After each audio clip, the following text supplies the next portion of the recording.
అధికారంలోకి రావడం కోసం అని చెప్పి చంద్రబాబు నాయుడు గారు ఎన్నికలకు ముందు అలివిగాని హామీలు చాలానే ఇచ్చారు.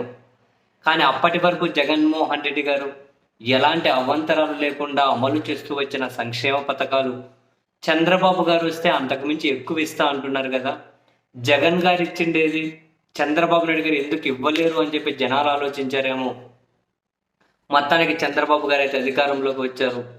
అండ్ ఇప్పుడు పథకాలు అంటే రాష్ట్రం బాగోలేదు, అది ఇది ఇప్పటికిప్పుడు ఇవ్వలేం, రాష్ట్రం సెట్ అవ్వాలి అని చెప్పి ఒక్కసారిగా యూటర్న్ తీసుకున్నంత పని అయిపోయింది. అండ్ అదొక ఎత్తు అయితే పథకాలు చంద్రబాబు గారు ముఖ్యమంత్రి అయిన అవ్వగానే మొదటి సంతకం దేని మీద పెట్టారు? DSC related. ఎన్నికలకు ముందు జగన్మోహన్ రెడ్డి గారి సర్కార్ 6,500,000 పోస్టులతో డిఎస్సి ఇచ్చారు. చంద్రబాబు గారు సీఎం అయిన తర్వాత ఆ డిఎస్సి నోటిఫికేషన్ క్యాన్సిల్ చేసి 16,000 పోస్టులతో నోటిఫికేషన్ ఇస్తాము అని చెప్పారు. దానికి సంబంధించే ఆ ప్రక్రియకు సంబంధించే చంద్రబాబు గారు ఏదో మొదటి సంతకం అని పెట్టారు.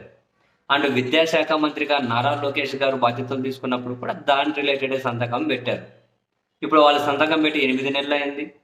డిఎస్సి ఎక్కడికి పోయానో తెలియదు. సాక్షాత్తు ముఖ్యమంత్రి గారు వాళ్ళ కుమారుడు విద్యాశాఖ మంత్రి గారు వాళ్ళు డిఎస్సి సంతకం పెట్టేసరికి దాని రిలేటెడ్ ఇంకా అయిపోతుంది, 2-3 నెలలు 4-5 నెలలు ఖచ్చితంగా మొత్తం ప్రక్రియ అయిపోతుంది అని చెప్పి ఉద్యోగాలు చేసుకునే వాళ్ళు చిన్న చిత్తగా ఉద్యోగాలు వదిలిపెట్టేశారు. వేరే పనులు చేసుకునే వాళ్ళు అవి వదిలిపెట్టేసి ఎక్కడికక్కడ సిటీలు చేరి అక్కడ కోచింగ్ సెంటర్లు హాస్టళ్లలో చేరి అక్కడ డబ్బు ఖర్చు పెట్టుకుంటున్నారు. ఉన్న పనులు ఇసిపెట్టేసి మళ్ళీ అక్కడికి పోయారు, వచ్చేస్తుంది నోటిఫికేషన్ అని. 8 నెలలు అయింది, అది గది లేదు, ఎప్పుడు వస్తుందో కూడా తెలియదు, దాని మీద క్లారిటీ కూడా లేదు. ఈ క్రమంలో చివరిగా డిఎస్సి ఆశావహులు కూడా రోడ్లెక్కారు. అవనిగడ్డలో అయితే వాళ్ళు ఒక పెద్ద ర్యాలీ చేశారు. కృష్ణా జిల్లా అవనిగడ్డలో ఒక పెద్ద ర్యాలీనే చేశారు. డిఎస్సి నోటిఫికేషన్ తక్షణం ప్రకటించండి, తేదీలతో సహా ఎప్పుడు ఏ ప్రక్రియ ఎప్పుడు ఏముంటుంది అనే ఆ వివరాలు కూడా ఆ నోటిఫికేషన్లో ప్రకటించి వీలైనంత త్వరగా అది ఫినిష్ చేయాలి. లేకపోతే రాష్ట్ర వ్యాప్తంగా కూడా మేము ఆందోళనలో ఉద్యమాలు చేస్తాం.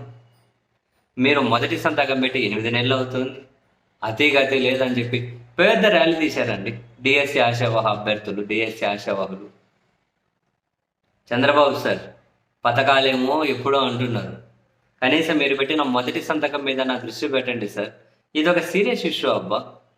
వీళ్ళు సంతకాలు పెట్టి అంత టైపు మోపు అయిపోతుందని చెప్పినందుకే కొన్ని ప్రైవేట్ ఉద్యోగాలు వదిలిపెట్టేసి డిఎస్సి ప్రిపేర్ అవ్వాలని చెప్పి ఇన్స్టిట్యూట్లలో చేరి హాస్టల్లో ఫీజులు కట్టి నానా కష్టాలు పడ్డారబ్బా. అదే అవేమి వాళ్ళకి చిన్న చిన్న పోటీలు ఏమీ కాదు. రాదు ఇప్పుడే అని అంటే వాళ్ళు వాళ్ళ పనులు వాళ్ళు చేసుకుంటూ ఉండేవాళ్ళు, వచ్చినప్పుడు రాసుకుందాంలే అని.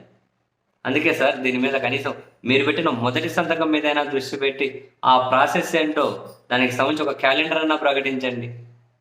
ప్రతి సంవత్సరం జనవరి 1 వస్తే క్యాలెండర్ ప్రకటిస్తామని ప్రస్తుత విద్యాశాఖ మంత్రి గారు ఎన్నికలకు ముందు చాలాసార్లు చెప్పారు, తన యువగలం పాదయాత్రలో కూడా.